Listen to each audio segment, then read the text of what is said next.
Baik, sekarang kita akan melihat ya, melihat tegangan standby dari Asus H61 ini. Ini adalah linear regulator. Linear regulator jenisnya adalah 1058 ya. Sumber tegangannya adalah 5 volt. Sebentar, saya siapkan dulu multimeternya ya. Jadi pada Asus H61 maupun H81 tidak serumit apa yang ada di MSI. Ya, ini 5 volt standby. Sorry ya, kita cek di sini. 5 volt standby. Oh sorry, ini ya. Nah, ini ya 5 volt standby. Ya, 5 volt standby di sini dirubah menjadi 3 volt standby atau 3 volt PSB ya. Ini 5 volt standby dari power ATE. Kemudian di atasnya 3 volt standby linear regulator. Nah, sekarang kita lihat baut view-nya di sini. Jadi distribusi 3 standby ini atau 3 PSB, nah ini 3 PSB, dia untuk mensuplai short bread. Nah, bagaimana dengan EC-nya? Kok di EC-nya nggak tersambung ya? Nggak tersambung kuning-kuning gini. Ternyata untuk supply EC-nya itu dia melalui sebuah ini resistor ya, resistor 0 ohm atau Rpius. Ya. Nah, ini Rpius ya 3 PSB. Melalui Rpius berubah nama menjadi 3 PSB ATX dan ini menjadi sumber tegangannya EC. Jadi kalau nggak bisa di switch, itu ya.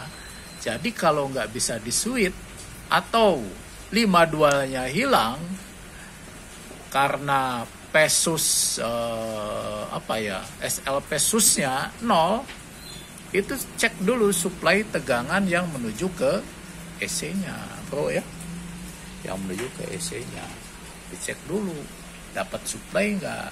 Kalau EC-nya dapat suplai tegangan standby 3 volt, EC-nya itu akan ngeluarin sebuah sinyal namanya SLP sus fab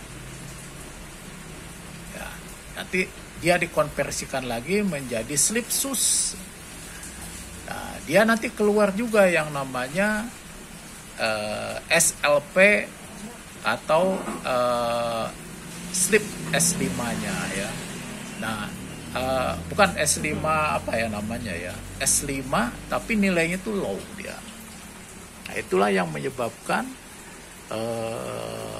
komputer itu atau mobile komputer itu mati total atau no switch ya. Kalau kita ukur di tegangan A10 B10 ada, tapi belum tentu tegangan itu sampai ke EC-nya ya.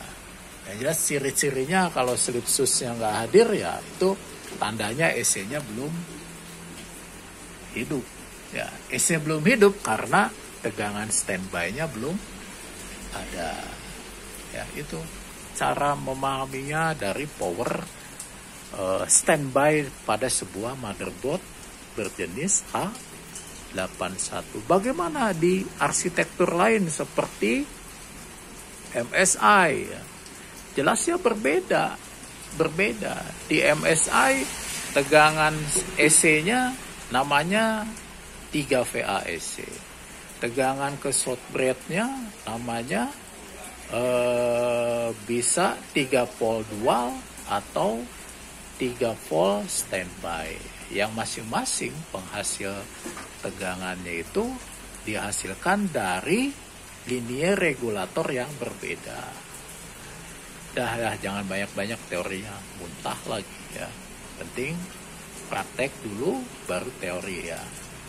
Kita memang sengaja dibalik itu supaya terbiasa, calon teknisi itu terbiasa.